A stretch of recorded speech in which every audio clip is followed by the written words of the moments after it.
ایک شخص سے پڑوس میں رہتے ہیں اور وہ خود کو دیوبندی کہتے ہیں، دیوبندی امام کے پیچھے نماز بھی پڑھتے ہیں اور یعنی نیاز فاتح وغیرہ نہیں کرتے، تو اب ان کے انتقال کے بعد ان کی نماز جنازہ پڑھی جائے گی یا نہیں، جبکہ وہ خود کو دیوبندی کہتے ہیں؟ تو ایسی صورت میں ان کے انتقال میں نماز جنازہ کا کیا حکم ہے؟ لیکن سب سے پہلے تو ایسا شخص نہ کہ جو خود کو دیوبندی کہتا ہو کہ میں دیوبندی ہوں اور نیاز فاتحہ کرنا یہ جائز نہیں ہے، میلاد منانا جائز نہیں ہے، یعنی معمولات اہل سنت کو یہ حرام بھی کہتا ہے اور خود کو دیوبندی کہتا ہے، دیوبندی امام ہی کے پیچھے نماز بھی پڑھتا ہے اور اس کو معلوم ہے کہ یہ نیاز وغیرہ جائز نہیں اور ان چیزوں کو برا بھی تصور کرتا ہے اور دیوبندی امام کو صحیح تصور کرتا ہے، تو ایسے شخص کو جو ہے یعنی مسلمان ہی سمجھا جائے گا۔ ہر جہالت کفر پر دلالت نہیں کرتی، لہٰذا یہ شخص بھی مسلمان ہی ہے، اور مسلمان اس معنی میں کہ صرف گمراہ ہونے یا جاہل ہونے سے کافر آدمی نہیں ہوتا۔ تو کوئی ایسا شخص ہے کہ جن کو ان کفریات یعنی ان چاروں خبیثوں کی کفری عبارت نہیں معلوم یا اس سے وہ واقف نہیں ہے، نہ دیکھی نہ سنی نہ کسی نے انہیں بتائی، بس نارمل زندگی میں جیسے آج کل کا ٹائم چل رہا ہے کہ لوگ یہ سمجھتے ہیں کہ ہم نیاز فاتحہ نہیں کرتے تو دیوبندی ہیں، جو لوگ نیاز فاتحہ کرتے ہیں وہ لوگ بریلوی ہیں، صرف اتنی ڈیفینیشن ان کے ذہنوں میں دیوبندی اور بریلوی کی رہتی ہے کہ جو یہ سب معاملے کرتے ہیں ان کو بریلوی کہتے ہیں، جو نہیں کرتے ان کو دیوبندی کہتے ہیں، اور ہم جو ہے نا دیوبندی ہیں، یہ جو ناجائز کام ہے نیاز کرنا۔ تو اگر کوئی ایسا شخص ہے جو کہتا ہے کہ یہ سب کام ناجائز ہیں، نیاز فاتحہ میلاد یہ جو معاملات اہل سنت ہے یہ سب خرافات ناجائز، ان کو برا بھلا کہتا ہو اور خود کو دیوبندی کہتا ہو، تو ایسی صورت میں بھی وہ شخص مسلمان ہے، اور جب مسلمان ہے تو اس کی نماز جنازہ بھی جو ہے وہ پڑھ سکتے ہیں۔ لیکن نماز جنازہ کے پڑھنے میں ایک مسئلہ یہ ہے، یعنی میت کے تعلق سے کہ اس کی پڑھ سکتے ہیں، لیکن مسئلہ یہ ہے کہ پڑھانے والا کون ہے۔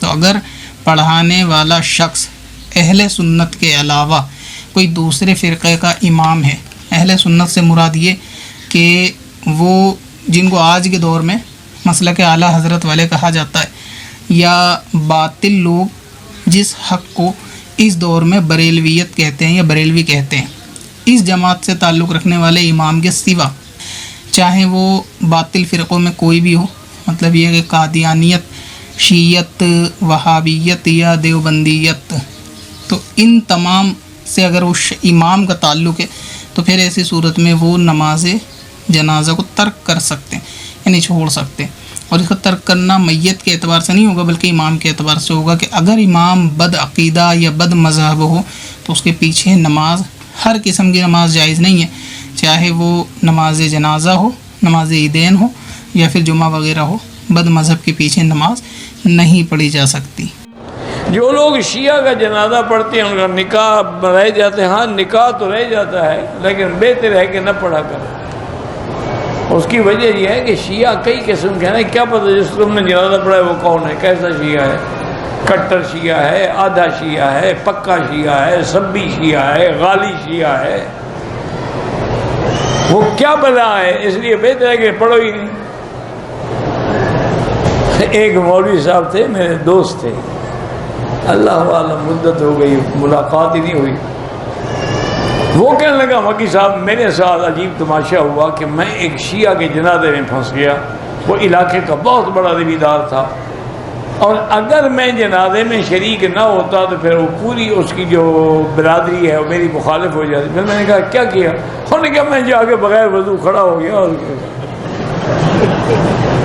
نہ میں نے نیت کی نہ مجھے وضو تھا، پلید کا جنازہ، اس کا پلید ہو کے ہی پڑھنا تھا، پاک ہو کے تھوڑا پڑھنا تھا۔ میں نے کہا تم نے ٹھیک کیا بھائی۔ وہ بڑے اساتذہ تھے، بہت اچھے آدمی تھے، اللہ ان کے زندہ ہے تو صحت دے اور فوت ہو گئے تو درجات بلند کرے۔ Wake up to reality. اگر پیش نماز اہل سنت ہو تو کیا اس کے پیچھے نماز جنازہ پڑھ سکتے ہیں؟ تو پڑھنے والا آیا 5 تکبیریں پڑھے گا یا 4 تکبیریں پڑھے گا؟ تو یہ ہے کہ جنازہ جو ہے ہر شخص کو جنازہ آنا چاہیے، اس لیے کہ جنازہ کوئی عام جماعت کی طرح نہیں ہے کہ پیش نماز ہی جماعت کرائے گا تو مقتدی جو ہے وہ کچھ نہیں پڑھیں گے، اس لیے کہ جنازے میں تو ہر شخص کو جنازہ پڑھنا چاہیے۔ اس لیے کہ پہلی تکبیر بھی ہوگی تو مقتدی کو بھی چاہیے کہ وہ بھی 7 تکبیر پڑھے. وہ جنازہ ہی نہیں ہے کہ جس میں جو ہے وہ صرف امام ہی جنازہ پڑھتا رہے اور باقی جو ہے وہ چپ کر کے سنتے رہے. اس لیے کہ یہاں بھی یہ ہے کہ اگر اہل سنت کا امام ہے وہاں تو 4 تکبیریں وہ پڑھتے ہیں، تو آپ کو چاہیے کہ 4 تکبیر کے ساتھ ساتھ آخری تکبیر کو بھی پڑھ لیں. وہ تکبیر کیا ہے؟ صرف اتنا کہہ دیں اللہم اغفر لہذا المیت. اگر مرد کی ہے تو آپ یہ پڑھ سکتے ہیں، اور اگر عورت کی ہے تو اللہم اغفر لہذہ المیت. یعنی آپ اس طرح پڑھیں گے تو یہ جنازہ ہو جائے گا، اور اہل سنت امام کے پیچھے نماز جنازہ پڑھ سکتے ہیں، کوئی حرج نہیں ہے. کیا شیعہ کا نماز جنازہ پڑھنا چاہیے؟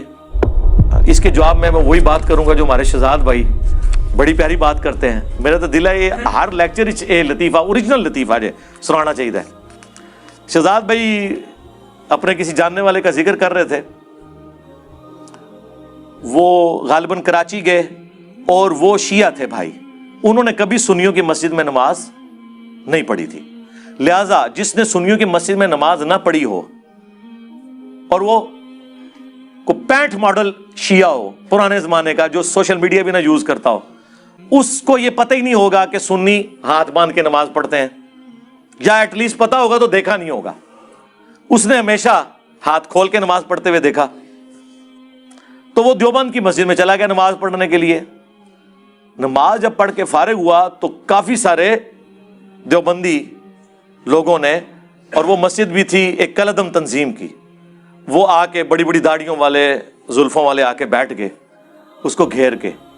سلام پھیر کے جب وہ فارغ ہوا، وہ سلام ایسے سامنے سے پھیرتے ہیں، یہ بھی ٹھیک ہے، اس کا بھی جواز موجود ہے. تو انہوں نے کہا کہ تو نماز کس طرح پڑھ رہے ہیں بھائی، تو نماز کس طرح پڑھ رہا تھا؟ اس نے کہا میں بھی آپ سے یہی پوچھنے والا تھا کہ آپ کس طرح نماز پڑھ رہے ہو. ہاں صدقے، ہاں. اس نے کہا اچھا ہوا آپ نے پوچھ لی ہے، مجھے بھی یہ کنفیوژن ہوئی تھی کہ آپ کس طریقے سے نماز پڑھ رہے ہیں. تو یہی بات ہے، کیا شیعہ کا جنازہ پڑھنا جائز ہے؟ دوسری پرچی آئے گی کہ کیا دیوبندی کا نماز جنازہ پڑھنا جائز ہے، کیا بریلوی کا نماز جنازہ پڑھنا جائز ہے. بھائی نماز جنازہ ہر مسلمان کلمہ گو اہل قبلہ کا جائز ہے، ٹھیک ہے، آپ نماز جنازہ پڑھیں. ورنہ پھر میں تلخ بات کروں گا کہ شیعہ تو علی ولی اللہ کہتے ہیں نا، جس سے ہمیں کوئی اختلاف نہیں ہے سوائے اس کے کہ کلمے کے ساتھ ایڈ نہ کریں. ویسے آپ کہیں ابو بکر ولی اللہ، عمر ولی اللہ، عثمان ولی اللہ، علی ولی اللہ، علی نبی اللہ تو نہیں کہہ رہے نا، وہ تو کہتے ہی محمد اور آل محمد ہیں. انہوں نے کبھی آل علی بھی نہیں کہا، آل محمد کہتے ہیں صلی اللہ علیہ وآلہ وسلم. وہ تو رسول اللہ کی نسبت سے بات کرتے ہیں، لیکن آپ کے بزرگ وہ ہیں جنہوں نے اشرفی تھانوی رسول اللہ اور چشتی رسول اللہ کو انڈورس کیا ہوا ہے، آج تک دفاع کر رہے ہیں. تو اب مجھے بتائیں، ایک ڈائریکٹ رسول کہہ رہا ہے اور ایک رسول کا خادم مانتے ہوئے اسے ولی اللہ کہہ رہا ہے، تو زمین و آسمان کا فرق ہے. پوچھنا تو آپ کو یہ چاہیے کہ جو چشتی رسول اللہ چھاپ رہے ہیں، اشرفی تھانوی رسول اللہ کو دفاع کر رہے ہیں، ان کا جنازہ پڑھنا چاہیے کہ نہیں. یہ بھی کبھی پرچی آ جائے نا. ہم کہتے ہیں ساروں کا جنازہ پڑھیں، علمی طریقے سے ان کی غلطی ان پہ ہائی لائٹ کریں. خدا جس نے کی جستجو مل گیا اس کا تو سب کا تو